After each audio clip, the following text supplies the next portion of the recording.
When your old career gives you lemons, throw in some ice, mix in some vodka, and call it a podcast.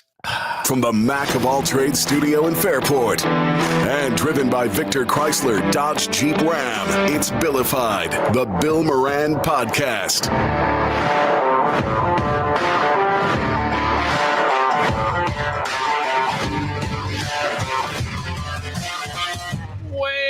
Hello and welcome. Thank you for getting your pot on. Thanks for telling a friend and spreading the word about the pirate ship. Thank you for supporting those that support us. And we have some new things to tell you about in the coming days. All right. Oh, yeah. I'm excited. We're going to race all the cars down at Victor Chrysler Dodge Jeep? Yes. We should. Wouldn't that be great? Yeah, it would be. That would be a lot of fun. You know what I've always wanted to do? No. Yeah, that could be a lot of things, right? I always want to get tractor dealerships to like race the tractors. I think that would be cool. Get them on grass. Yeah. You have to mow. What kind of you mean mowers? Yeah, mowers. You mean yeah, mowers. Yeah. So I'm you thinking can do tractors I'm too. thinking like John Deere big ass tractors. Yeah, you can do that too. They have different weight classes. So the tractors have gotten so like technology now. Yeah, like zero turn and all that. Yeah. Yeah. Well, I'm not talking lawnmower. I'm talking about like go out in the field and plow. Uh-huh. These things, the new ones are set up. You got satellite radio in there. Oh yeah. You've got drink cup holders and massage chairs, and it's like, oh yeah, it's amazing, and they're very, very expensive, and it costs more than a home in 1955. Oh, it might. Yeah, I would say that's probably or true. Haiti now. Yes, I would think so. What was a home in 1955? Do you know off the cuff? I think it was like $4,000. I was wondering if it was. I was going to say 3,500, but I don't know the answer. It might to be. That. I don't know. Kevin, we have a thinking box, but I have. Kevin, could you look that? He's probably at home right now. He'll text us. It's because we learn history, and the history. Do we? Well, we learn history, and the history we're taught is kind of boring and sometimes slanted.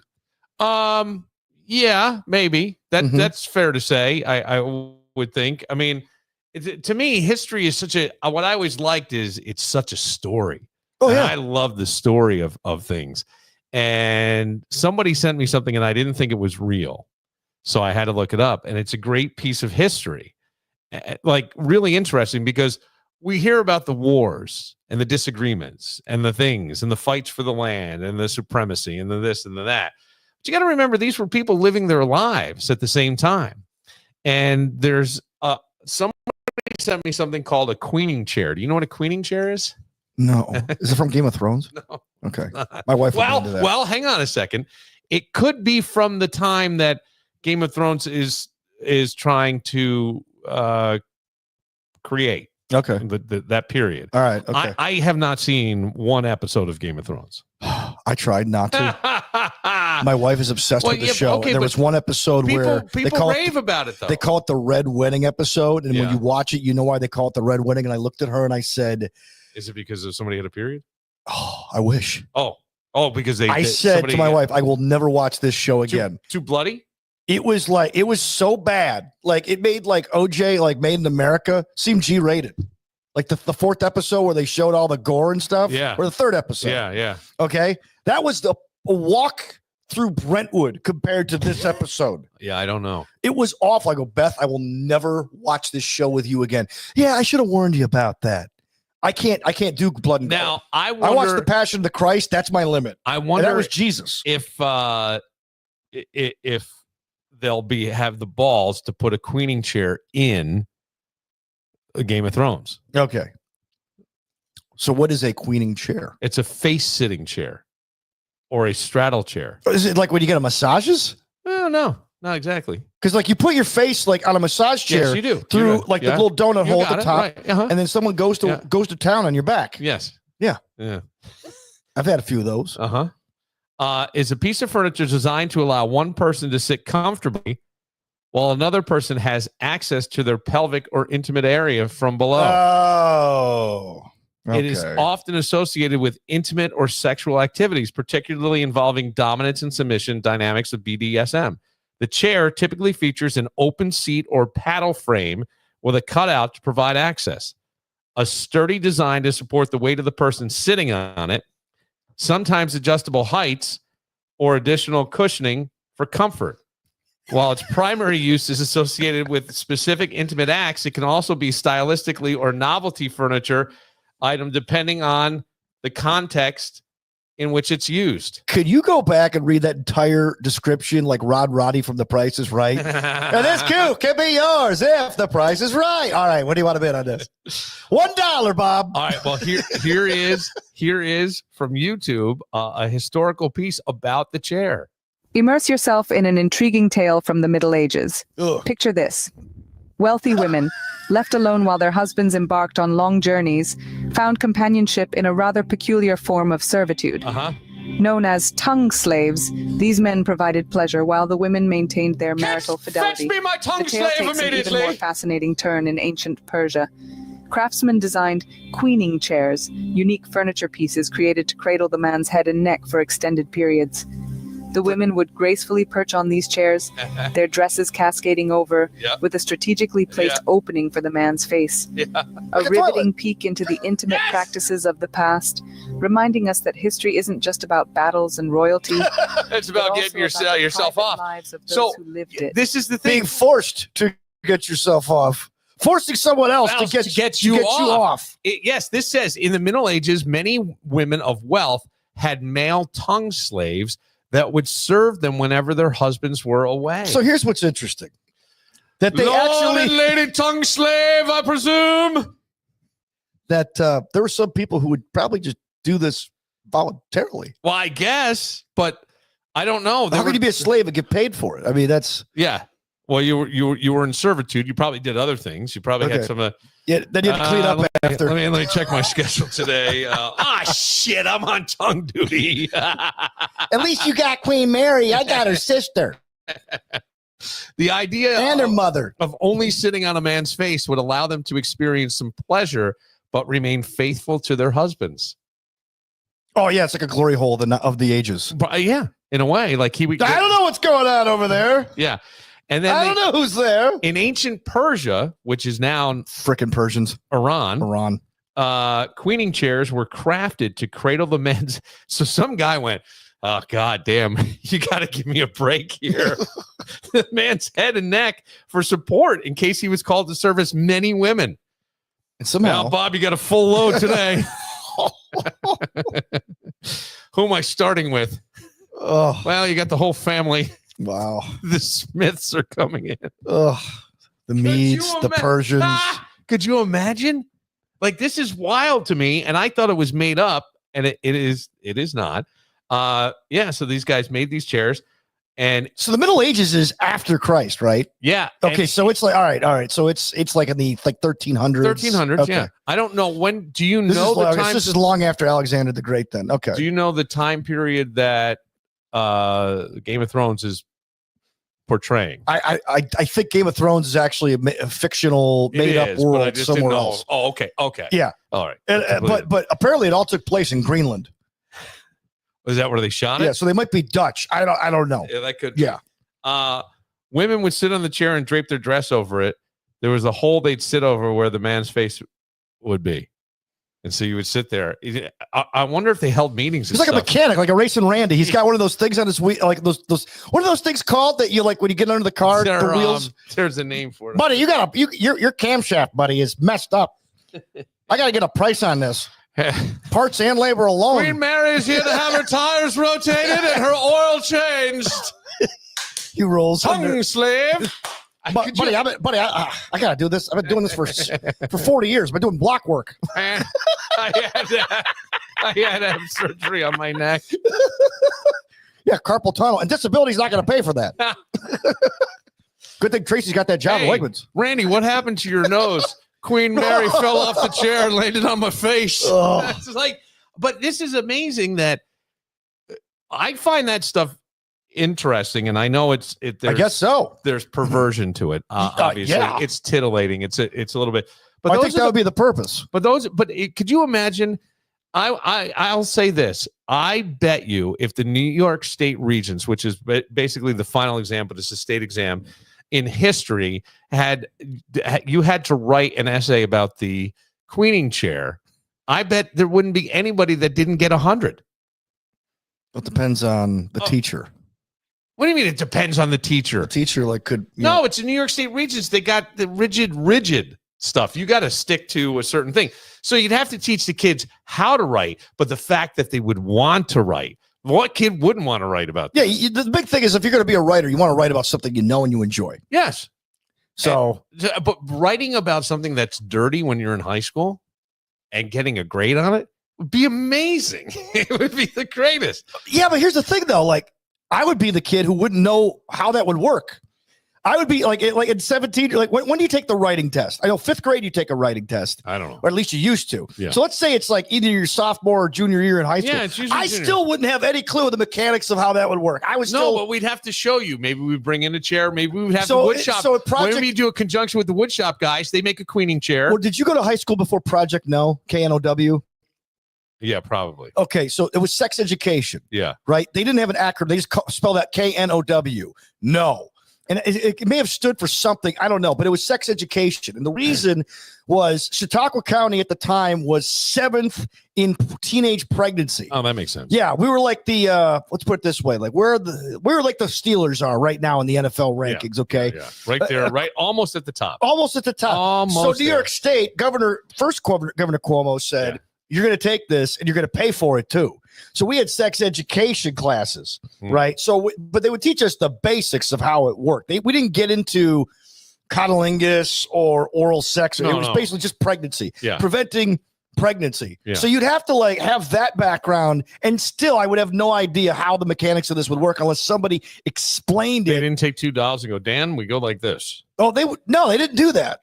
They talked about STDs. Did your parents talk about sex with you at all? My father later would. Would. Yeah, what in grade? high school. Okay, so this is what grade that they're doing Project No? Project No was in 6th grade? 5th, 6th, 7th, and 10th grades. God, you guys were really fucking dense. Oh, dude. You're not kidding. But here's the thing. I think a poorer county. So was Dare. 5th, 6th, 7th, 10th grades. Yeah, but one of those is no longer in existence.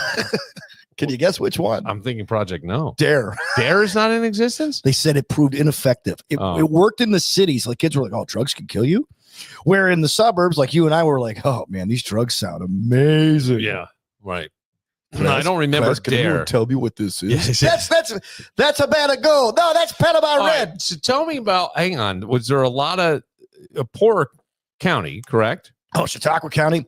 So the old wives' tale, it's not true, although somebody said they found this. I think they created it on AI. There was a sign in Miami, Florida. It said, best welfare in the country, go to Chautauqua County, New York. Come on. Dunkirk, New York, or Jamestown, New York. Okay. Because there were a lot of welfare people that came up from Puerto Rico, Cuba, the Dominican Republic, and ended up in Dunkirk or Jamestown. Were they working on farms? They may have been, because we had a lot of grape farms, berry farms, apple farms, too. Doing the jobs we didn't want to do. Yeah, that may have had something to do with that, too. But there were a lot of people like that who were on welfare at the time. When you're poor. But so we were a pretty poor county, but at the same time, like if you were poor, that was the place to be. All right. So I have said this before, and I have been ridiculed, laughed at, mocked, pointed at, practically spit upon. You've described my first marriage. I said that a lot of times when you're poor and you're bored and it feels good. Want a bone? Yeah.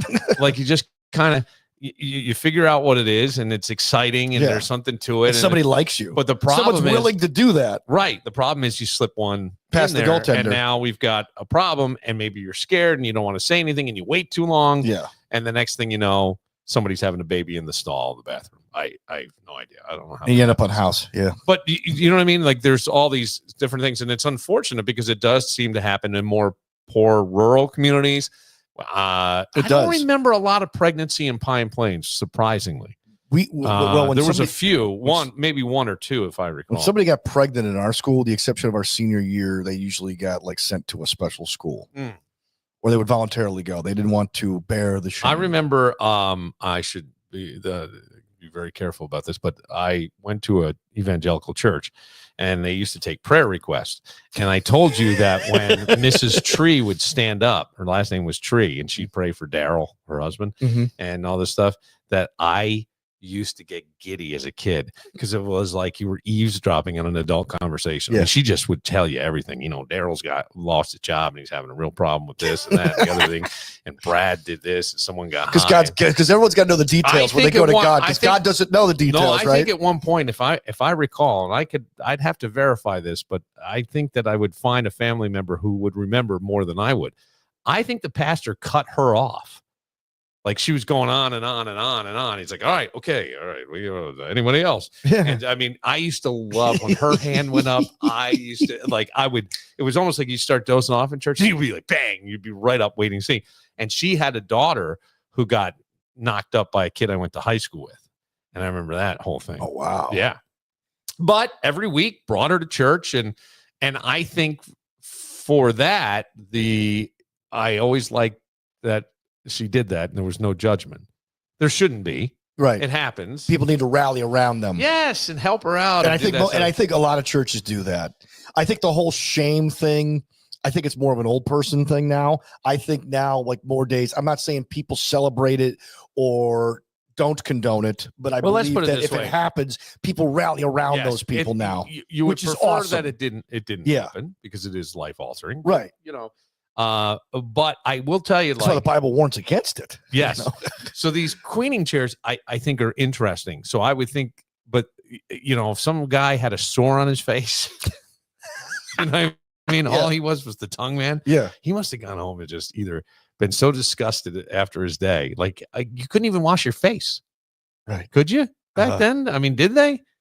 Well, no, like my wife told me. I need the royal bucket to stick my face in. Well, like when my wife and I were getting married and planning our eloping that we did, we got into a conversation about why there's flowers at a wedding. And it's because brides would typically get married in June because the weather was warm and water was just starting to get warm enough where they could go and bathe in a river. And to cover up any scent, they would carry flowers because they only bathe maybe twice a year. Dan? Yeah. Whoever was the tongue slave should be made a saint because you just hit it. You just hit it. Cover up any scent. And we're talking the Middle Ages. Yeah. And you're stuck under some big gown. No wonder Solomon had 1,000 wives. And you're doing it. And you're doing this. And even he said that wasn't enough. That is. He's like, it's all vanity. I've done it all. That is crazy. Nothing will satisfy. You know, you bring up the Project No. I'm amazed. I saw a statistic, and I was talking to a virologist, somebody who studies things, and this guy is trying to create something that I think would actually be very interesting. And I have never really given this much thought, except that Stephanie Ide has been in here, and Stephanie said she could teach one of those classes. Well, as a woman who was, back on the market, right? Yeah, recycling, as I call it. She refurbished. Yes, refurbished. Yes.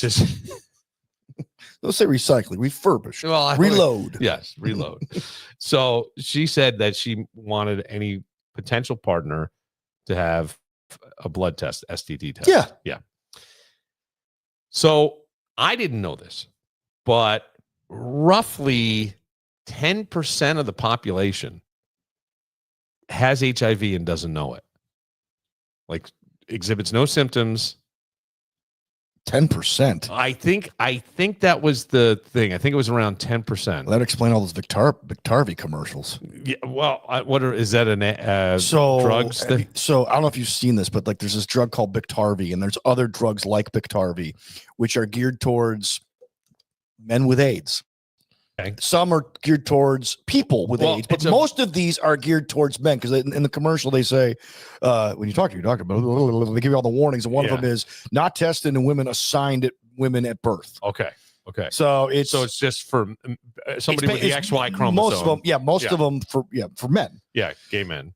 Yes, that's what they're targeting in the commercials, right? And it's supposed to like prevent like transmission, supposedly. Yes. But like 10%. Maybe I have the number wrong. I really thought that That's it was high. about 10%. Because I always thought the number was dwindling and going down because of education. It is, but it isn't. Okay. And here's why. Because people got careless. Well, no. Not careless, because what did you just say that ad is aimed at? It's gay men. Right. And so we think that what? It's a gay disease. Yes.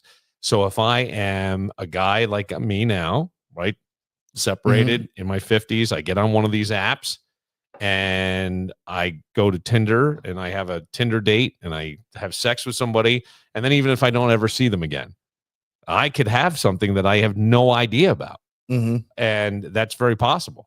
So a virologist at the U of R is trying to create what you would buy. I think they have it patented.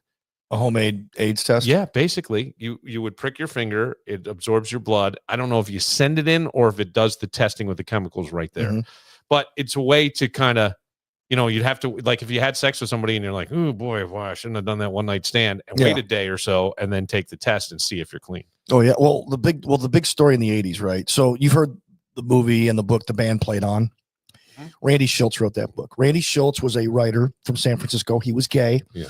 And he's at an AIDS conference or something, or he's at a conference. And Bill Curtis, well-known newsman. I never remember Bill Curtis, but Bill Curtis gets up there, Sounds very familiar. tells a joke. Yeah. And the joke is, he goes, how does a straight man tell his wife how he got AIDS? Convincing your wife you're Haitian. And the entire audience starts cracking up. And Randy Schultz is sitting there going, oh my gosh. That's one very racist thing. It's racist and it's also homophobic. Yeah, it is. And so Randy Schultz, being a gay man, was like, okay, 1, do I have this problem? 2, do I need to get checked out? 3, we got to get to the bottom of how this disease started. And they traced it back. That's how they got it to Gaetan Dugas, the flight attendant from Montreal, Patient Zero, how it all came about. And a lot of this is chronicled in Freddie Mercury's book, Somebody to Love. But at the end of the day, he actually said, okay, I'm going to take an AIDS test now. I want you to hold the results, doc, until I'm done with this study and figure out where this came from, because I don't want it to influence my results. Right. So then after that book came out, it really became known as a, quote, gay disease. Then Magic Johnson happened. Right. And then when Magic Johnson happened, everybody's like, well, wait a second. Is Magic on the down low? And he came out and said, listen, if it can happen to me, it can happen to you, it can happen to anybody. And then everything changed. Like everyone, and then Eazy-E got it. Yeah. And then everybody was like, okay, holy cow, you could be heterosexual. Then Arthur Ashe said, I have it. I got it from a blood transfusion. Yeah. But then over time, once people started, like, then AIDS started going down. Then because we were educated. Then the AIDS cocktail. Yes. Then all of a sudden, around 2003, there was an uptick in AIDS again, and the reason was because, I remember doing the story for school, for college. Details magazine had a story that the big joke in New York hospitals among nurses was, the joke about heterosexual men saying they got AIDS from their girlfriend, and all these guys, for lack of on the down low. Yeah, like they could kind of wink. They knew that they were gay, so it really was kind of like, oh, you're really not getting AIDS if you're straight. Yeah, and that led to people being careless. Yeah, and I think now you have people that don't even think about a condom.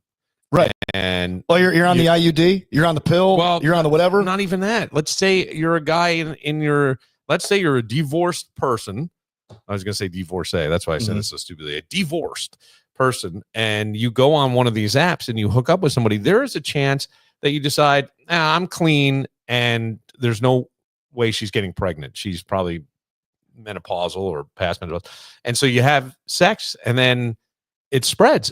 What do we hear for? Well, AIDS. Herpes is on the rise in like STD, 50s and 60s. Yes, because they go to like somebody's divorced or somebody's like widowed. Yes, they're like, yeah, you're past pregnancy AIDS. Let's just go. You got it. That's exactly what I'm saying. And so these apps and things, and I do think maybe you're starting to see a quiet rise. Like, I don't think it's, but talked about very Who's going publicly. to talk about it? Well, one. Number right. two, who's Or gonna, if you're not showing symptoms, which you don't for 5 to 10 years. exactly. So that could be the thing. Look, don't forget during COVID, there were people that were spreading it and never got sick. I know several people who actually had COVID, tested positive. I'm fine. I'm playing racquetball right now with myself. I'm like, where? I'm sweating all over everything. All right, we'll take a moment. We'll talk a little football stuff, Danny, because there's one team. Oh, no kidding. One team in the NFL that I believe has made the worst trade of the 2024 season. I'm going to call it the worst trade. Did they do it this year? Or did they do it last year? No, they did it this year. They did do it this year. Okay. They did it this year, but there was a trade they had last year as well. Yeah. Oh, not a trade. That I think was more of an acquisition. Teams with 4 letters for 500, Alex. You got it. Exactly. We will get to all that right after this.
Love this song. Pay attention to the lyrics.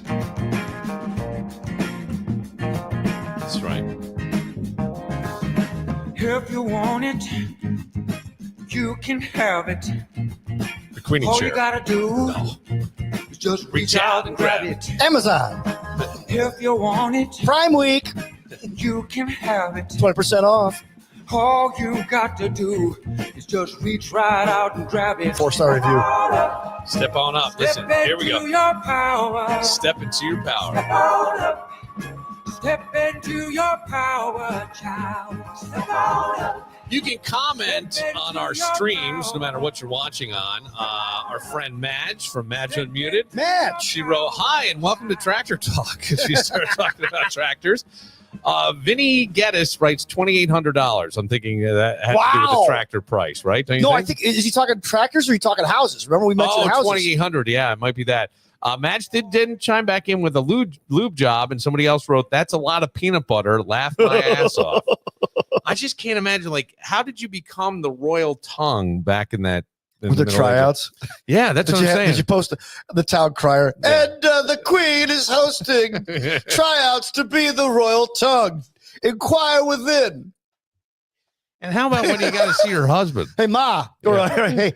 hey, mention me. Hey, Beth, there's this new opportunity that the Queen is hiring for. I got to go find out what it's about. And you find out, honey, what's that about?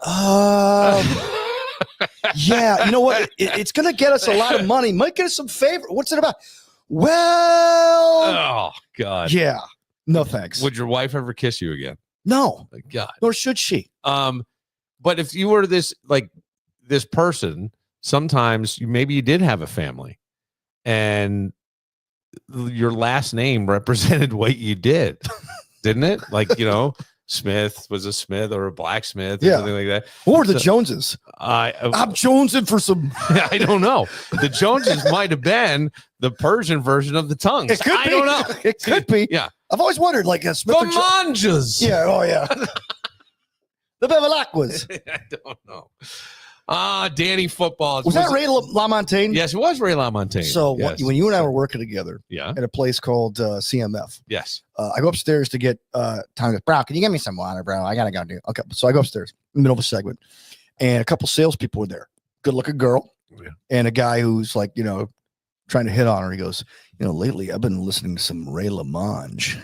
No, he didn't. He said that. He was the Navy guy. Remember the Navy guy with the Yes, mustache? I do. And Yes, chick I goes, do. I don't think that's how you say his name. He was kind of like trying to not cozy up to it, but trying to impress with his body language. Yeah. Yeah, lately I've been listening to This is some Ray Ray LaMonge. LaMonge. She goes, I don't think that's how you say his name. And I started laughing. LaMonge was the name of the tongue guy. Yeah, that was, when you mentioned LaMonge, it brought me back to Oh, yeah. God, that is so funny.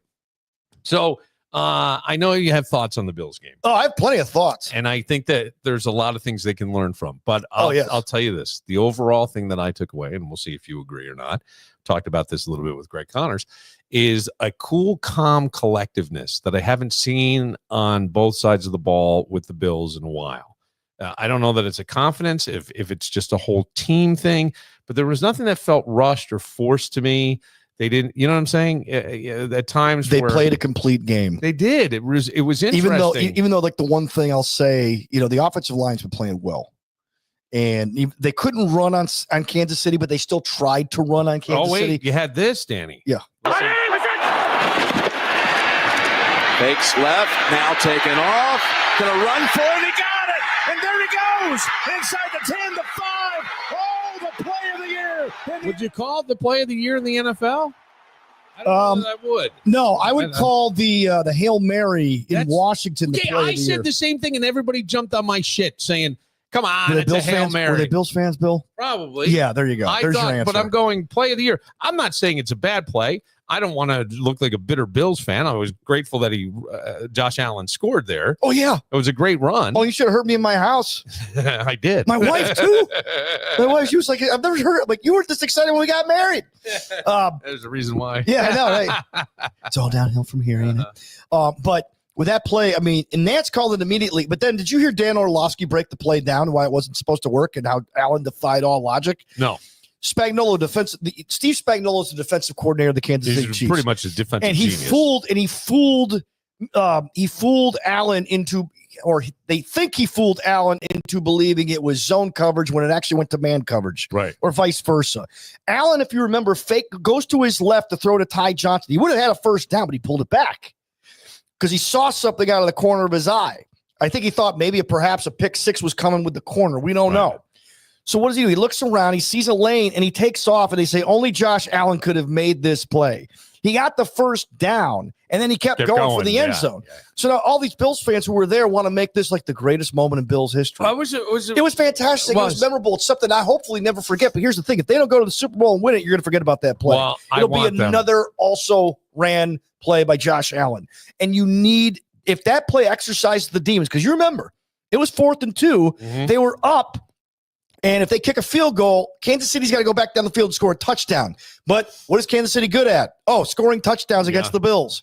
So for McDermott to have the balls to go for it, which, by the way, he's been going for it more lately. I wasn't happy that he didn't go for it in the first half of the 4th and 8. I don't care if it was 8 yards. You're at the other team's 42. If you stall out, they get the ball at the 42. So what? But I was happy you went for it. I was happy Allen had the guts to go make that play on his own because that's what you have. But he is, in fact, they're running a game against Kansas City because they couldn't run to save their lives at all. But it was a complete game that they played, and they went toe-to-toe with KC, and they won. And they also exposed a lot of KC's issues that they've had throughout the season. Right. Jeff Chadia from NFL Network is a friend of mine. He was texting me during the game. And because he's a Kansas City guy. He's from Kansas City. He wrote there. He's covered the Chiefs.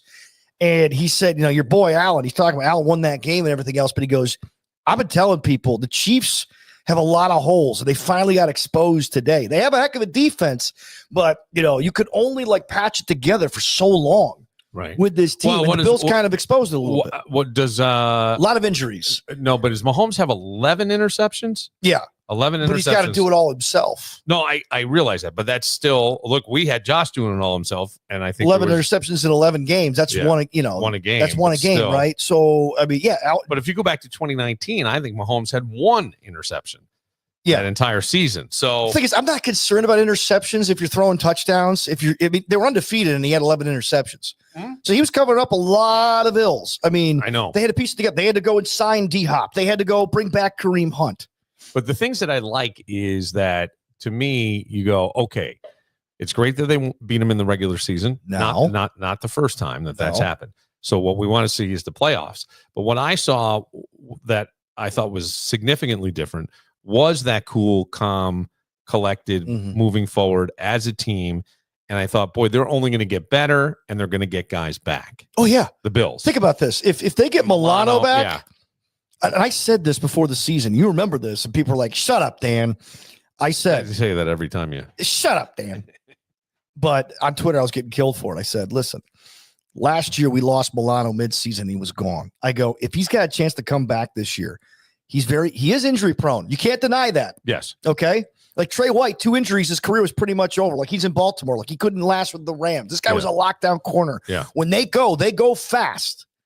With Milano, he's been hurt a lot. But now, if you believe he could come back, wouldn't you rather let him sit the bench? Yes, until the playoffs. Until the playoffs. Yeah. So now you get him back. Yeah. And he can be full speed. Even if he's half speed, who cares? You get him back. Yeah. And if he gets hurt again, such a leader on the you played this whole time without him. Right. Yeah, he is. So that is like making a late season trade that nobody else can make. Right. So you're getting him back. You're going to get these guys back. Guys are going to be rested. You're going to get Coleman back, which is fantastic. You're going to get another week of healing for Amari Cooper. So, yeah, things are coming together for this team. Right. Now they have a bye this week. But they have to. But here's the thing. They have to win out. Yes, they do. They have to win out. And by the way, they have the easiest of all the playoff teams. They have the best schedule. Are they 9-1? They're 9. The Bills are 9-2. Who are the 2? Baltimore and Texas. Oh, the Texans. Oh, I forgot they lost to the Texans. Remember? Right. The game where nobody could get the big controversy at the end where McDermott shut up. Yeah. And I said, wait a second. It was an unprecedented situation. Yeah. I'm one of his biggest detractors, but I can't kill him for that situation. Well, hopefully a friend of ours, Greg Connors, did. exercise those demons. Now, when we talk about trades, I think the worst trade this season and I was wondering what it was going to be. Is Devontae Adams to the Jets? I really do. I think they went out and got it. I mean, now you have to give it the backdrop though. The NFL trades usually aren't made that much. Yes. Usually it's in the offseason, it's not draft time. It's swapping this picks. Was trying to get him in there before the trade deadline and pick up the season. And I got to tell you, I got to think Aaron Rodgers is the most expensive 4-snap quarterback in the history of the NFL. Oh my gosh. Right. And when he went down with that injury, they've done the first stats. year. They've done the stats. He's worse than Zach Wilson, which you have to go out of your way to be worse than that guy. But see, he's made some and great worse than pass. Sam Darnold. Yeah, but he's made some great passes along the way. Oh, he almost beat Buffalo. Diana Rossini is Diana. with the Athletic. I think she's saying She that covered the Jets pretty close. Woody Johnson wanted Aaron Rodgers benched in September. So why would you want him benched? He's nuts. He's insane. He so my friends at Hashtag Sports tweeted this out today, and I'll never forget this. Back when Belichick refused the Jets job, said, I resign as HC of the NYJ.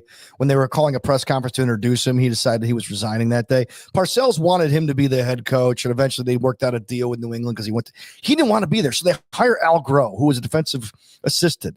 Al Groh, after 1 year with the Jets, was like, screw this, I'm going to college. I'm going to Virginia. Not even a good college, Virginia, right? Yeah. And he coached there 12 years. That's how bad things have been in New York since Woody Johnson took over from Leon Hess. That's how bad things were. And they've always been that bad. And now we know that Woody meddles. I mean, come on. He gave up Aaron Rodgers. Say what you want about him. I think he's a jackwagon, but he gave up $35 million and took a year off his contract with the wink that I get to do whatever I want, guys, right? Yeah. I'm the GM, right? Yeah. And what happens? Woody suggests that they replace him with Tyrod freaking Taylor. Right. Been there, done that, seen that show. Yeah. And Joe Douglas, Robert Saleh gets fired a week later. Woody doesn't consult anybody. Woody emasculates his general manager, Joe Douglas, at the behest of Aaron Rodgers, and all of a sudden suggests, you know what? Screw it, Joe Douglas. You're out too.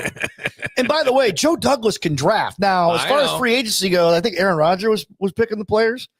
But as far as like drafting goes, like whoever grabs Joe Douglas is going to have a smart guy in the room because he's a sharp dude. But man, the Jets are a freaking mess, and any head coach who wants to go there is going to have to deal with that nut job. Well, Rex Ryan says he wants the job. Of course, Rex wants the job because Rex wants relevance.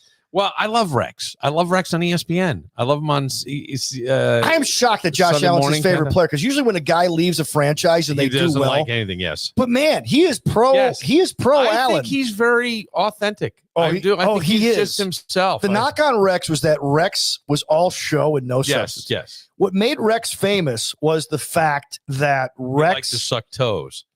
He Well, was the royal tongue. So Rex was the runner-up for the Ravens job when Brian Billick was fired. He lost out to John Harbaugh, who's still there. Yeah. Won a Super Bowl. And Harbaugh kept Rex on to his credit. Usually you won't keep a rival. No, you won't.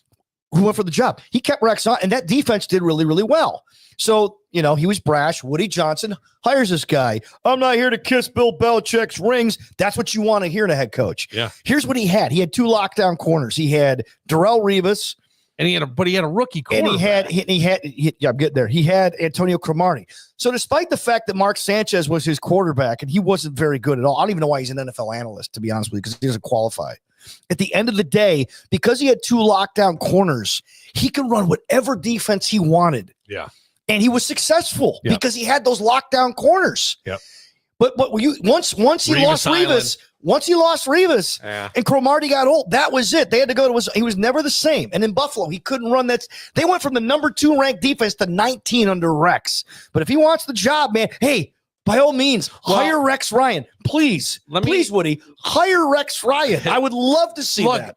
Aaron Rodgers, so far this season, 2,400 yards, 17 touchdowns, 17 interceptions, but not terrible. I mean, even 17 interceptions over 11 Jameis games. Winston numbers.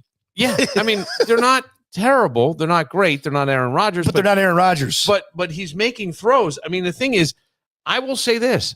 I admire that the Jets went all in and tried something. I mean, they went all in with Aaron Rodgers. They tried. It fell apart. I mean, who knew that 4 snaps in against the Buffalo Bills in the first game on a Monday night, in the 2023 season that Aaron Rodgers is going to go down and that's it for the season. Well, I don't believe this, but there was speculation that he actually heard it in camp and he rolled out there just to have his moment with the flag, go out there for 3 plays, and all of a sudden, I can't do it. Oh, now I don't believe that. No, I don't either, because it looked like he went down. He was grabbing that thing and it looked like it rolled up. And so I have no idea, but I don't think that was certainly not an expected thing. And the Jets rolled the dice. You'd roll the dice. They rolled the dice on a guy who's proven. Yes. But if you're going to give credit to the Jets, you also have to give credit to Green Bay for saying, you know what, the hell with this guy. Well, but they knew what they had with Love. They believed in what they did with Love. Well, they didn't have a choice. They had to. Yeah, but I didn't think Love was going to be anything. He wasn't. I was surprised when they drafted him. Here's the situation. Brian Gutekunst is the general manager in Green Bay. Green Bay is not owned by a team. They're owned by a conglomerate of, shareholders and whatnot, by the city of Green Bay. And Mark Murphy's a Harvard grad. He played in the NFL. He wants smart people. He brings in Brian Gutekunst, and Gutekunst, he started having issues with Rodgers immediately. So they bring in Matt LaFleur to be the head coach. Right. And LaFleur and Rodgers, they kind of got along better than really, but not really. So these guys are talking to I can't have the quarterback running the franchise. And in Green Bay, that's not going to fly. It didn't fly with Favre. They told him to go jump too. Mm-hmm. So they're like, okay, we need to find a guy. So they trade up. They trade back into the first round for Jordan Love, who went to Utah State, which is not a football factory, not really. But he looked like Josh Allen. And so they're like, maybe we could coach this guy up. Rodgers has a couple of years left in his career. We can train him in our image and then say goodbye to Rodgers. And it took him about 4 years, but he had the luxury of learning under Rodgers to do it. Yes. Right. And they shipped Rodgers because he was a Baylor. He wasn't a good leader. He always stirred up stuff. Everything was about him, and they were sick of it. So, but you can't let go of one branch until you have another one. And they rolled the dice on Jordan Love because everybody in that organization is getting tossed if Jordan Love doesn't come into his own in December of last year. Huh. So now, to bring it full circle, here we go. Packers get the Niners this week, an injured Niners team. Yes. And you want to watch that game because who do the Niners play the following week? At Monday Night Football in front of Greg Connors. Buffalo Bills. The Buffalo Bills. That's right. So that'll be interesting. But yeah, Rodgers is a pain in the neck, but Woody Johnson's always been the poison in New York. It's just amazing to me. And I do say, boy, if you're going to go bigger, we say go big or go home. And they went big. You have to. They went big. And man, it did not pay off at all. No. It did not pay off. No, but I mean, look, sometimes when you get an old aging star, I know. You shouldn't be surprised by the results. But we saw the I don't know. Some guy who was fighting on Friday night on Netflix when it wasn't buffering. I did say the only guy who's been able to defy time is your shit together. The only guy who's been able to defy, especially by Christmas, because man, if those NFL games, and they're big games right now. Oh, they are. That Pittsburgh game is big in Kansas City. But I will tell you, man, the only guy who's been able to defy time is Tom Brady. That's it. I know. I have a TV. By the way, if you want to get the TB12 book, it's on sale for $5 at Ollie's. I'm not joking. This was a $40 book at one point, Bill. Of course I bought it. Of course you did. I'm stretching out my hamstrings with evaporated milk. We'll take a moment. I don't know what it's for. Inappropriate doctor. Oh, wait to hear this story. Matter of fact, I wish we could do small town, like the local news. Mm-hmm. This should win an Emmy. This story should win an Emmy. They did a great piece. Matter of fact, I've never seen a local news story that goes 4 minutes and 58 seconds. Oh, they must have to kill a lot of time. Oh, but this is a great story. Do you remember Tracy Bush from Channel 13? Yes. So she came to speak to my class at Fisher while she was still at Channel 13 under Mike Catalana. And she goes, I got my start in Elmira. Our top story of the day never made it. We could never get it in. So stuff would happen. Yeah. They'd have to get it on the next day. All right. We'll take a moment. Oh, I want to tell you about Iron Smoke Distillery. Oh, right here in Fairport, New York, baby. You get over there. First of all, with the holidays coming, why not go get some Iron Smoke whiskey? It's locally sourced. It's a delicious, award-winning whiskey. You get a couple of bottles. People show up during the holidays. You got it to go. I would even suggest some of the Rattlesnake Rosie's line. I love the peanut butter chocolate pie. Had that as like an after they have dinner. a peanut butter chocolate pie. Yes. Wow. Yes. So I had that as an after dinner drink last year. Did you have your jacket on, your smoking jacket, and your with the patches on my elbow. I like to have a little chocolate peanut butter pie whiskey with after my dinner. Then let's see.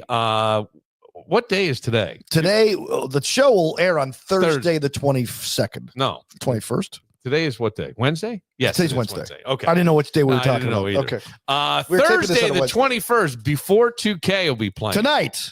Yes, tonight. Before 2K. And they're sticking around for a while. And then you got the Acoustic Sunset Sessions on Friday, the 22nd. That's always a great thing after work. Yeah, it's Reed You Burton. want to go unwind, man? Go watch the Acoustic Sunset Sessions. Reed Burton's going to be doing some stuff there. And then Friday night, a whole lot of fun with Jumbo Shrimp at Iron Smoke They're Distillery. a trip, man. They are. You and I got to meet Jumbo. Yes. Good guy. Yes. Good guy. I just, a lot of fun. Yep. They don't take themselves too seriously. It's just two dudes. And that place playing. will be packed. So get there early. Always a lot of fun. Iron Smoke Distillery in Fairport, New York, baby.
I got to think this is one of your songs of the 90s. Oh yeah, Yeah. Offspring were weird because they They're raw. I liked it. I so liked them. Offspring and Green Day came out about the same time. Yeah. And Offspring were signed to a record label called Epitaph, which was an independent label. Yeah. It was rare in the 90s or any time for an independent label band to make it huge. And they did. They stuck with them. They weren't like Epic or Warner Brothers or Geffen. They were independent. Yeah. And I don't remember many other songs from them other than this. Oh, you got to keep them separated. Oh, that's right. That was that one song about heaven so far away, about losing like a loved one. They had that song. They had a lot of great songs, actually. All right. Well, I Then they take it kicked back. their drummer out for not getting a COVID shot. Oh, that's right. But guys, you made it Yeah, 30 that's years, right. and now that's where we're going to draw the line. Well, I don't know. Yeah, I'm done with you people. I wonder if it was also something else and they just decided to blame it on It could that. be like, You know what I mean? Look- You've been in bands. You've been in gosh, bands. yeah, right? I'm not in bands anymore. No, It's I a reason. understand, but It's like being married to 4 other dudes. okay. There you go. Seriously. Yes, Mhm. I've heard that. I've heard that from people who are in, bands at any level. Any Right. level. By the way, I'll say this about Offspring. So have you ever seen the Woodstock documentary, Woodstock 99? Yeah, Okay. I was there. So you were there. Okay. So it was a mess. And a lot of stuff happened, I as know. you know. But you know how there's all these bands like Rage Against the Machine who talk about, fighting the man, and Yeah. always being good to people and blah, blah, blah. And the Chili Peppers, who I love dearly. And some other bands, Dave Matthews, right? Hey, do the right thing, brother. None of them would talk on this documentary about all the carnage that ensued. Well, because I don't think they were fully aware. Because I was up close to the stage. Well, no, and I wasn't fully aware. No, they weren't fully aware at the time. They Yeah. weren't. But they never went back and said, yeah, that was that. They didn't acknowledge it. No. The Offspring did. Yeah. They talked about it. Yeah. They were like, hey, look, man, this was bad, man. They Well, acknowledged it. The other bands the- were like, no, I'm not I participating. remember the Chili Peppers playing, and I can see it. They started lighting fires. Yes. And I had my brother. So let's see. What year was 1999? In 1999, I was 28. I was turning 28, 27, 28 years old. So my brother would have been about 20, 19 or 20. And I grabbed him and I go, let's get out of here. The vibe was changing. I remember that distinctly. And they were lighting fire as they're playing Fire by Jimi Hendrix. And I'm like, there's something here. It was almost too simpatico between the music and whatever. And then they started flipping porta potties and shit, started to go down hills. And I'm like, I gotta get the fuck out of here. Yeah. Yeah. So we went back, but we were staying at a hotel in Rome. Yeah. So, or no, maybe we were at the Turning Stone. We might have been at Turning Stone. Because it was at Griffiths Air Force Base, right? Right. Yeah. But I mean, yeah, it was like I ran it. So that night, that Sunday night, there was a pay-per-view in Buffalo, WWE Fully Loaded. And my brother and I went to the pay-per-view. On the way home, we stopped at the Angola rest stop to get back home. Ran into several wrestlers. Also ran into some people who were at Woodstock. They're like, yeah, we got out. Yeah, that's what I'm saying. It was Like we left about 6 hours ago. Kevin and I- We're on our I'd way have back to to- Erie, PA. We got out. It was getting insane. Yeah, I have to talk to Kevin, my brother, about what I guess He must have been, what, 18? 19? Probably 18. I or was 19. 19. Yeah, he was 18. Maybe or he was 20. 18 or 19. Yeah, at the time. Inappropriate doctors. It's something I don't think about a lot. Only because I would just think that doctors, there's an ethical board. You want to keep your license. You make a decent living, and you've seen one body, you've seen them all. Maybe. Yeah. I mean, I'm not saying, but Third nipple? Really? well, according to a Nurse Jackie, come in and see this. According to a 2016 USA Today investigation, approximately 3,100 doctors were disciplined for sexual misconduct during a 10-year period. That's over 10 years, but 3,100 doctors. Surprised me. Sexual misconduct. How many doctors are there in this country? So that averages out to 310 doctors. Well, I got per year. Yeah, I mean, there's probably 300. There's definitely 310 doctors here, and I'm not. Yeah. Now, I don't. These aren't private practice only. There could be surgeons, anybody with a medical. That's a medical doctor. Experts believe this number likely underrepresents the actual instances, as many cases go under or unreported. Excuse me. Or are handled privately through confidential settlements, which we all are familiar with. The Federation of State Medical Boards reports that sexual misconduct is one of the most serious types of professional misconduct. Though the precise annual number can vary, some medical boards, handle these cases differently, and reporting mechanisms are not standard across all states. With that, I bring you this story from Arkansas. About a Northeast Arkansas physician who had his license suspended. The suspension of Dr. David Diffenay stemmed from a complaint. Let me see if I can. I want to put the pause in there too, because this story, I'm telling you, when you hear this story, it sounds unbelievable, except that they have video. And they're rolling the video with it blurred out. About a Northeast Arkansas physician who had his license suspended. The suspension of Dr. David Diffenay stemmed from a complaint sent into the state medical board in July related to alleged inappropriate sexual contact in one of his medical. I just have to tell you, like, this is small town news. You know, when you go into certain stores and they lay out the tie with the shirt, so you got a red shirt with a black tie. Yeah, so you have to think about it. Things I would never wear, but Yeah. That's Coles. this kid's wearing. Yeah. No, I mean, I get it. I'm fine with the red shirt, but the red shirt tie combo, you can always tell who's wearing it and who's not. Right. And that's how this TV station Offices. operates. We sent in a freedom of information. Oh, and you can see this guy reading off the teleprompter. Well, my uncle used back to and forth. call me up. Hey, Dan, you ought to try to get a job in Erie, PA, doing sports. I go, why? I got to tell you, because in Chautauqua County, you get Erie, you get Buffalo, and you get Canada. Okay. All their news. Yeah. He goes, I'll tell you what, these Erie kids, they don't even have clothes that match. I go, yeah, because they don't pay, man. Don't pay. That is Because some of them are like over, they're like a To the coach. Arkansas. They don't fit. They look like they're in a Wheaties commercial. Yeah. Frosted Wheats. Right. The clothes are oversized. Yeah, it's like your dad's. Yeah. My child inside, and they had the big clothes on. White State Medical socks Board and black to get shoes. access to Diffenay's file. According to the investigators' report, Diffenay denied all of the claims listed in the complaint. Macy Davis joins us now, breaking down what we learned. All right, here comes The Macy. board received the complaint on July 17th. It included multiple files, and we do want to warn you, the video is graphic. We have censored it due to the explicit content. Anyone who might be sensitive to this content may want to change the channel. Now, if they say that on the news, are you changing the channel? No, they got you This is locked. a train wreck. This is locked. You're holding your hands over your eyes, but yet You're two of them looking. are split open like you're like watching. If you're a kid and you hear that from the kitchen and you're in there just kind of getting something out of the fridge, you're You're like a Jurassic Park dinosaur. According to board documents, this video was taken in 2019 at Diffenay Family Practice in Blytheville. In it, Dr. David Diffenay can be seen walking around naked, including in the hallway between patient rooms.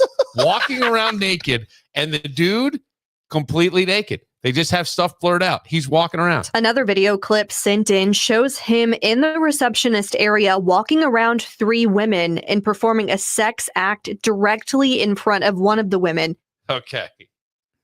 So there's video. Are they out? And he's got to Or they know are- it's his. Huh? They're not unconscious. They're like, No, they're working. okay. Yeah. Oh my. Don't spill that on my keyboard. Oh my gosh. God damn it. Why does the K key keep sticking? Yeah, this guy's walking around naked. Yeah, listen. The clip ends with him ejaculating on her. According And they show this? I mean, it's blurred out, but yeah. Ta-da! what do you call it? The aristocrats. I can't believe like this dude, and it's your family practice. Is DeStefane or whatever his name is. Does this guy have Family commercials? practice. I hope he Doctors usually don't have commercials unless they specialize. Yeah. Dentists have does. commercials. Yes, they do. Yes, they do. Chiropractors have commercials. Sometimes like skin Me- doctors have commercials, but Yeah, like usually medical family practice, No. they don't usually do it. No, but this guy just released all over a woman, and it's his cameras. It's his cameras. I would assume they're there. They're all from inside. It's security cameras. to the documents That's we terrible. received, not only did the woman work in Diffenay's office as a lab tech for another company, she was one of his patients. Oh, she's like the hair club for men guy. Not only am I the owner, but I'm also a customer. I also see your member. Yes, that's it. According to the person who sent the board the videos, this all happened during business hours. They also claimed Diffenay used his, quote, position of power, sexual grooming, salary increases to groom employees and patients into repulsive acts. Into repulsive. What else could you do? I'm sorry. Like if somebody sneezes on you, are you not grossed out? Yeah. I would be freaked out if somebody just, Especially in the last 5 years. yes, but if somebody shot all of a sudden, like sneezed out of their privates. At least one person agrees. Dr. Bradley Diner with the Arkansas Medical Foundation wrote, quote, the pervasive behavior leads to concerns about a sexual compulsive disorder. Wait, what? A pair of Yeah, they're saying disorder? concerns of a disorder. A disorder. A disorder. A disorder? Is that what we're calling it? A disorder. A sexual disorder. It's like Garth Brooks. Yeah, I cheated on my wife. But I'm undergoing it before sexual problem. I'm sexy. I'm famous, and people like me, and I just want to have sex. Here we go. philia, which may in fact cross boundaries with his delivery of medical care. Philia? An investigator with the Arkansas Department of Health Philia. interviewed Dr. Diffenay in September. According to the report from that interview, Dr. Diffenay was informed there were video clips of his actions. Dr. Diffenay You said, just quote, found this out. I don't know anything about that at all. I'd have to see those things No to idea. have any idea what you're talking about. Hang on. I It's want to like, see it's, this. like, it's like the Sinbad joke about Columbus discovering America. Hey, I just got in your car and discovered your stereo. Did you know that was there? End quote. K8 News attempted to call Diffenay at his various offices. Now, this is where it gets good. This is Oh, it where gets better. this reporter deserves a small town Emmy. For a comment. We also called his personal phone number and left a voicemail. We received no response. So we went to his home to see if he would answer our questions. Now here she is walking up. Yeah, wait. I'm going to ring one more time. I'm gonna ring him one more time. Ding dong. You think he's coming down? What if he came We down noticed naked? a vehicle near his home at the time. Oh, hello. I also reached out to his cell phone Eyes up through here. text after we stopped by, but we did not get a response back. This isn't the first time Diffenay has been investigated by the medical board. Earlier this year, someone complained about what Diffenay calls his naturist activities. Naturist activities. Now wait. Now listen to what this guy says. He's a naturist. In the January complaint, the board was informed that Diffenay was posting nude photos of himself on his social media accounts. Well, who would, as a With the grown, tug depressor? as a grown man, and he does have dad bod, and he's posting these naked. Oh, of course. We knew a guy who was a nudist. Yeah, he had dad bod too. Remember him? Who was the guy? Engineer. Huh? Engineer. Oh yes, that's right. Yeah. Yes. But he was like out about it. Like he was like, I only dress and work. Where can I sit at your home Yeah, right? that will not get something Tommy, on like me? he remedied a problem for us. And Tommy goes, Bro, can I get you like a drink or something? Bottle of wine. I usually don't drink. Maybe some lemonade. And it included screenshots from Diffenay's Instagram account, Naked Dr. Dave. In his Naked Dr. Dave. So this dude, There's always a part of a person with that type of quote compulsion. There's always like a little tell, a little giveaway. You think to so? let everybody know Yeah. who you are and what you're doing. Like Uh-huh. Bill Cosby, right? We heard about all that stuff about Cosby. Yeah, we What did. was Cosby's profession on the Cosby Show? What was Dr. Hustable's job? he was a In gynecologist. OBGYN, Yes, he was a right? In gynecologist. other words, yeah, he was letting you know, yeah, I'm a perv. No, I don't look at you. There was another Response to episode. the- There was another episode of Cosby. I remember that. I think it was season 6 or Danny. season 7, Danny. where he talked about his special barbecue sauce, getting Yeah. everybody in the mood. That's right. Well, he Yeah, did it was called Contact. He used to do a bit about Spanish fly, and he did it a lot. He did it all. Yeah, well, there you go. A bit about Spanish fly, so you can't really Okay. say. Here All we right, go. back to board. this guy. Diffenay said he is a naturist, and his accounts were well known to the naturist community. That's right. He cited the practice as promoting acceptance and body Is positivity, that on the flag? adding Yeah, body Is positivity. that on the LGBTQXYZ no, flag? it's on the medical flag. Naturist. With the snakes? Yeah, snakes. The And I think third it's a snake? topless woman. quote, "We do not shame, sexualize, fear, or negatively stigmatize the naked body." He added that there was, quote, "no crossover whatsoever with my professionalism while practicing medicine and my naturist activities," end quote. During its June meeting, the board chose not to take any action and decided to Against save the him for that. documentation as information only and Well, added about to his his nudist file stuff, for his future nudist reference. stuff. Diffenay has also At been home. investigated. No, the nudist stuff, like where he's putting himself naked on social media. They didn't know about this other shit. So so no, all right. this is new. Now we're going back, and they're going, "Hey, you guys knew about this," and they're going, "Well, there really wasn't a lot we could do." Because there was no complaints at the time. There was a complaint. And as we've learned, if we haven't figured it out already the last 10, 15 years with situations like this, you don't get to be in a position like this without a lot of help. Yeah. And that goes back to the incentives that he offered these. Yeah. So it's disgusting as he was as a doctor. Yeah.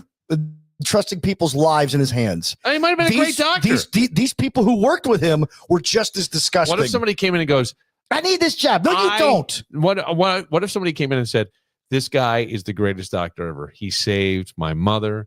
He saved my wife. He was fantastic. Well, that was the thing about House. Remember the show House? Special potion. He was an amazing doctor, but he was allowed these liberties because he was so smart that he could dress like an average dude and be a jerk to people in the office because he was so smart, you know?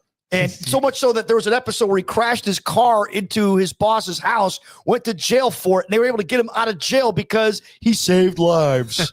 In the past for allegations surrounding illegally distributing pain medications. His Arkansas medical license was temporarily suspended in 2017 while the board investigated those claims of overprescribing. The board sent Diffenay a letter saying they found no evidence of a violation of the Arkansas Medical Practices Act and closed the investigation. What is the Arkansas Medical Practices Act? What could that be?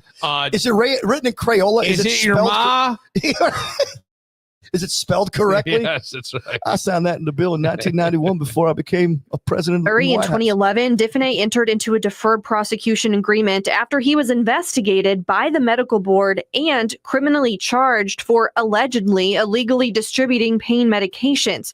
Criminal charges were dropped, and Diffenay agreed not to practice medicine in Missouri for 3 years. Wow. In 2013, the Missouri State Board of Registration for the Healing Arts closed the matter before the medical board and took no action.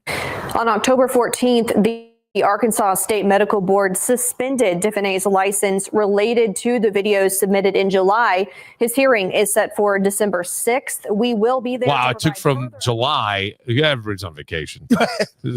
Your Honor, I am booked. Hey, buddy, you got to see this Diffenay video, man. We got to get this around when is Joe back from vacation? He's going to fucking lose his mind. Wait till it's crazy. Like, we make light, but I can't imagine that.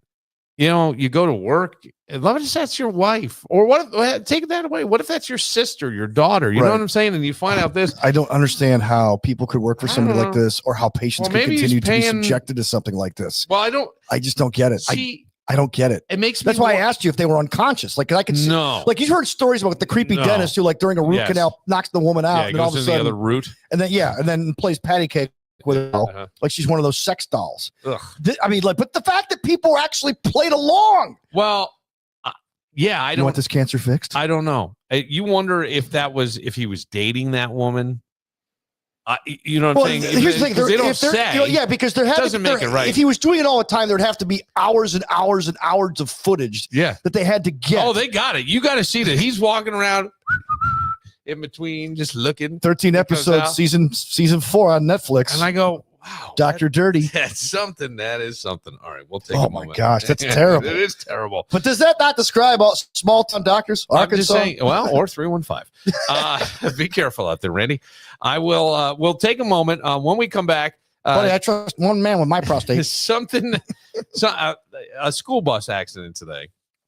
Yeah, this is one. I don't know how you say I'm sorry for this, but we'll get to that. And Danny has some thoughts on the fight, and I think you and I may be sort of simpatico in our thoughts. Okay. Yeah, I didn't know what I was watching. I purposely didn't read anything about the Tyson fight much. I didn't read much in terms of the next day opinion wise. I did read about it. I wanted to see what the exact counts of punches thrown and all this stuff.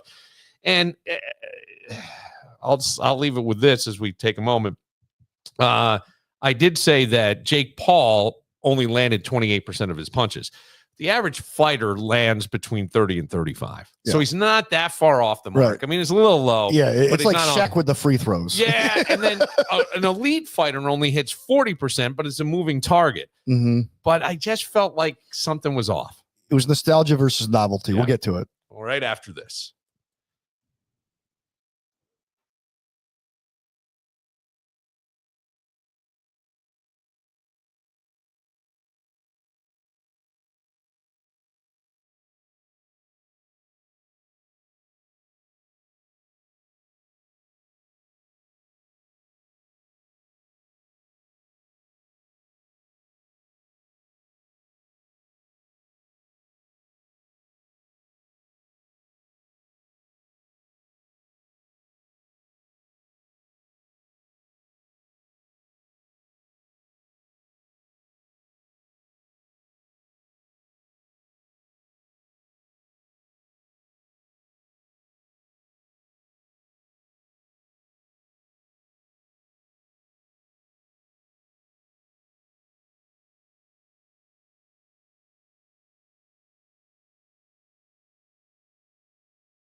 Coming out of my cage and I've been doing just fine. Gotta be down because I want it all.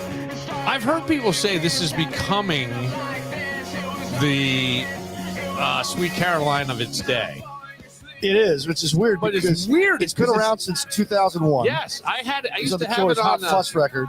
when we worked together. Yeah. I had not even an iPod. It was some other I know. device. Yeah. It wasn't a Zune. No. It was like a Sansa. I had a Yeah. Sansa too because we were too poor to get iPods. Something, and I was listening while I mowed my lawn, and Yeah. then I had the Killers on there. Yeah. And now this song Such is a great they're record. showing the guys in the sidelines of the Bills game singing. Oh yeah. So they did this in Alabama and Michigan for years before this.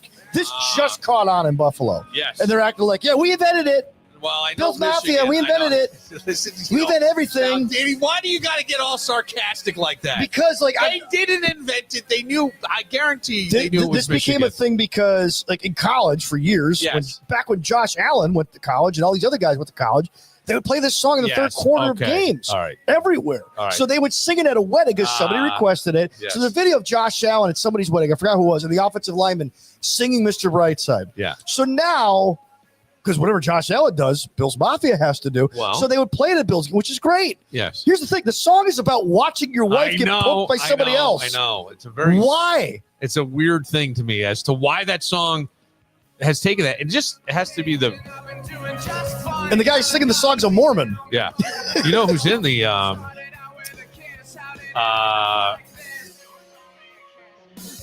Roberts? Eric Roberts is in the video. No, is he? Yeah. I need to find work. I had a great interview with him. I really like him. I had a great. He used to live by my mom. So Mickey Rourke, when Mickey Rourke won that, Yes. when he won the Golden Globes, Yes. for the wrestler, Yep. and he started swearing and talking all this. He talked about Eric Roberts and how Hollywood hasn't given Eric Roberts a chance, and Yeah. how Eric Roberts is a great actor. He is a great actor. He's been in everything. Yeah, and like Eric Roberts, like, shoot, shut up, just Yeah. wrap it up. I think. And we think that's why he didn't get an Oscar because of his performance at the Golden Globes. Oh well, I don't know. Yeah, it could be. I guess. Because they're like, oh, we cannot let him go. What was off. the movie they did? Because Charlie, it's my finger. I don't know. Yeah, something. I'm forgetting. I watched it, which he and Eric Roberts in there, and Eric Roberts plays kind of a stooge, a dumb guy in there and stuff. But real quick, speaking of dumb, and this sounds dumb to me, a 15-year-old kid was hospitalized after he was hit by a school bus Tuesday afternoon. Oh, which sounds incredible. According to Rochester Police, the kid was in the crosswalk when the 77-year-old bus driver attempted to make a left turn and accidentally hit him. Hospital treated, described as minor injuries. And I go, how do you say I'm sorry for that? Like, if I'm the bus driver, it clearly could have been the kid's fault. It could have been the kid's fault. They could have. But well, here's how the bus driver misses it. Hey, shut up back Yes, there. I He's know. looking in the big rearview mirror where you can see all the kids. I'm trying to drive this bus. Doink, I don't know. doink. I could see that. Now, here's the thing. If I'm this kid, What do you send, a fruit basket? if I'm this kid in today's society where we have victimization for everything, yeah. I'm traumatized by school. I'm traumatized by the Oh, school the bus. school bus. Anytime I I'm see a school bus, yeah, I go into yeah. a panic. It triggers me. Yeah, right. It I triggers need to me. cope. I need to be homeschooled. I need a day off. I would milk the crap out of It it. was brilliant, actually. Yeah. Oh, I have damage from the accident. Send the kid a bunch of school supplies. Maybe you get him a new laptop. Yeah. Something like that. But Maybe gets a big settlement and goes on JG Wentworth and gets all that money up front to the cash payments. according to the National Highway Traffic Safety Administration, approximately 17 students are fatally injured in school transportation related crashes every year. However, the number of students hit by school buses but not fatally injured isn't precisely tracked. They're estimating between 100 and 200 kids a year are hit. It's, Talking about Project just No. an estimation. Yeah. That's small, but in a country this size, that is small. But Yeah. I go, oh my god! And a school bus is its own ecological system. I mean, you got your own hierarchy. It's its own society. Oh, wait till in they go there. electric, Billy. Oh, yeah. Yeah, that's working out. It's going to be unbelievable. All right, the fight. Oh, real did I ever quick, tell you kid. the story about the time where like my school bus on the last day of school failed to get uphill on the way to drive us home? What? Third grade. Or no, second grade. Last day of school. It's going uphill. And they got to stop. The bus went vapor lock, and all these kids thinking, "Oh, it's the last day of school." And it's like 90 degrees outside. It's June. It's late June. Yeah. Last day of school, and we can't get away from school. We're stuck on that bus. So my father sees it from 200 yards away. We didn't even get to the bus stop. He walks over and he goes, "Hey, is everything okay? The bus is vapor locked. Somebody's got to, my radio's not working. Somebody's got to call the school and tell them we're stuck." And all these kids are sitting there roasting on this bus for like a half hour, 2 hours. He came and got us. And then he's like telling all the neighborhood parents, "Hey, go get your kid. They're stuck on the school bus. They can't let them out." Even though we're only like 50 yards away from the stop, technically they couldn't let us out. Yeah, they can't unless you're at the stop, or you have to have the parents, and you have to know it's the parents. School ain't out yet. No, it's unbelievable. So I'm sorry. The fight. Go ahead. All right, give me the fight real quick because I watched this thing, and some people think Jake had connected with Tyson's face in round 3, and then after that he just kind of carried him, and it was a dance. I said it was like Dancing with the Stars. The only thing that was that something wasn't adding up to me, and I couldn't tell what it was. I have been told that people like Joe Rogan got to see the contract. I didn't hear this. I'm hearing it second or third hand from somebody that Mike wasn't allowed to throw uppercuts in the contract. Okay. I don't know if that's true or not. Mike has almost a patented move where he hits you with a hook and then an uppercut, and then he comes down low, hits you with a hook again, and then an uppercut. Right. And so I'm not. I was told no uppercut was in the contract. Whether or not that's true, I have no idea. But he didn't throw any. No. And Mike only threw, I think he threw less than 100 punches. I think he threw 98. Through 6 rounds, I think he only landed like 7 punches. Or yeah, and I think he landed, or no, maybe he threw closer to 200 and landed 98, something like that. But it was bad. It wasn't. I don't think he landed 98. It wasn't great, but he was able to weave. Yeah, he could move, but he wasn't like there's other video that's come out that suggests that but his legs didn't look good. Well, I think he sprinted around the first 45 seconds of the fight. Yeah. You got to remember, these weren't 3-minute rounds; they were 2-minute rounds. Which is, I'll tell you what, Danny, watching that, because exhibition rules, male boxing is 3-minute rounds, 10 round, 10 3-minute rounds. That would be the concise way to say it. This was 8 2-minute rounds, and the 2-minute rounds felt too short. Like they started to get into the rhythm of the round, and then the round would end. And then the round would end. You hear the clicking sound. You're like, yeah, oh, come on. So I wasn't sure there. 2 minutes. Take a boxing class sometime and just hit the bag, rapid fire, where you're just going pop, pop, pop. It's hard for 3 minutes nonstop, and it will wear you out. It just does.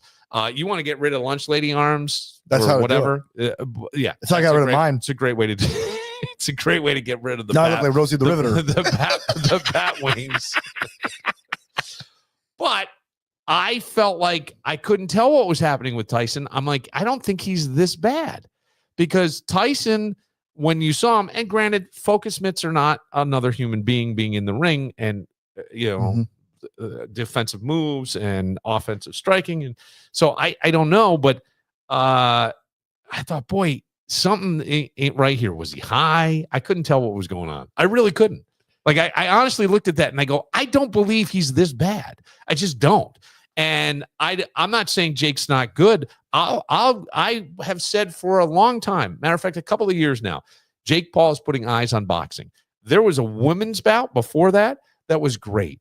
Right? You had Katie. I missed it because the fight kept buffering. Okay, so I never had the buffering. I had buffering the whole night. Yeah. And so like I skipped the second to last fight. And I was texting Greg because Greg was out at Iron Smoke with some people. And so he's like, yeah, what time's that fight? So I thought that fight was going to go off at like 12:15, 12:30. It was like, no, it went off at like 11:45. 11:45, yeah. So when he gets, I'm like, hey, don't bother. don't bother. But the thing that there's a lot of things about this fight. Number one, like this was, like I said, nostalgia meets marketing or novelty. Jake Paul's a novelty act. He's been trying to convince people that he's a legitimate fighter. He works hard. He does work hard. I don't know that he's that good. I don't know that if he gets in the ring with like Tyson in his 20s, that's going to go that way. No, not even close. Tyson cleans his clock. Canelo probably cleans his clock. He didn't fight a legitimate fighter. And I don't mean that by saying Tyson's not a legitimate fighter. He's a 58-year-old man. He's a 58. I don't care. So this was like the last big fight, remember, was McGregor and Mayweather. Yeah. Okay. They called it the heist for a reason. Yeah. Wink, wink, right? Yeah. The biggest fight before that was a fight that should have happened 10 years earlier. It was Pacquiao and Mayweather. Yeah. These fights are simply like Steve Kim, who's a guy who's a longtime boxing writer, and he's an analyst on The Blaze, with Jason Whitlock. He goes, Larry Merchant told me this: boxing will never die, but it can't be saved. In other words, they have to have these circus-like events to get exposure for these other fighters and to get people to pay attention to talk about it. But we're never going to find that big heavyweight. We're not going to be drawn to the TV on pay-per-view on a Friday night or a Saturday night like we were in the 80s and 90s. It's not going to happen. And this fight is more evidence of it. But we keep going back. Why? Because we're suckers for maybe. Well, just maybe the old man's got a step left. You got it. Like to see Mike Tyson one more time, Tom Brady. But if he couldn't throw uppercuts, which is sort of his patented move, then there's no point. Then that's he was crazy. Never so that's a heist. Then what's weird is like Tyson was never. This is going to sound strange, but you know what I'm talking about. Tyson was never a great technical boxer. No, he wasn't. Like Mayweather for his Mayweather's a technical boxer. He is a scientific boxer.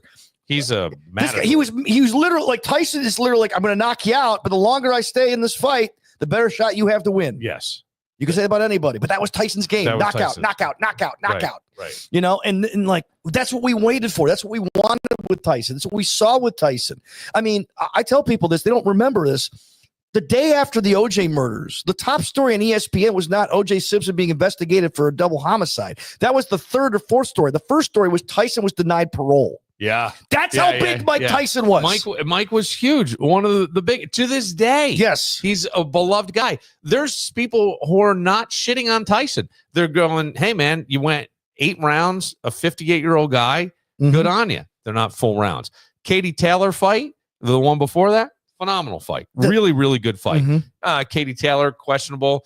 I always thought for a headbutt, you should lose 3 points. You only lose 1 point. She did headbutt. The problem is she opened a cut over the other woman's eye. I'm forgetting her name at the moment. Serrano. That's right. Thank you.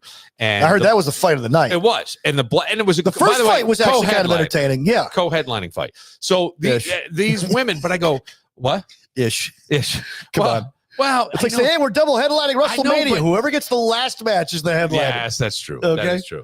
So, but I go, boy, there's something happening in women's sports. More people paying attention to the WNBA. Quality basketball, where we used to make fun of it. This was a quality boxing match. I go, look at this. You know, in the Olympics, I was watching some of the female boxers. They're impressive. It's an impressive thing. It is. But that they would not have had as many eyes on them had it not been for Jake Paul. No. Nobody's watching that fight without Jake Paul. I mean, people who are in the yes, but not. It's a very small niche now. You got it. Like the UFC audience isn't even tuning into this. No. You know, like the next night there was a huge UFC fight that I guess John Bones Jones. I'm glad he's off the juice and back in action. Well, I've never seen him. I can't watch UFC, Billy. Why? Too violent? No, it's not even that. It is kind of violent, but that's the thing. So my wife and I were out, and we saw like pre-fights just at this restaurant we were at. So ESPN Plus had these pre-fights before the big one, and we were just watching it. I'm like, I can't get into that because once they get on the mat and they just start like throwing grappling and stuff. Yeah, I'm like, this is boring. Like wrestling, make fun of it. It tells a story. Boxing tells a story. The story sucked, but still told a story on Saturday night. Yeah, it did. Or Friday night, excuse me. Yes, it did. UFC doesn't really tell a story. It's one guy's going to get the other guy on the floor and kick his ass, and that's the fight. Yeah, it looks brutal to me. It is. I mean, it looks brutal. like there's no sweet science to it. The guys that train for this, it looks absolutely brutal. And John Bones Jones, I don't know if he's crazy.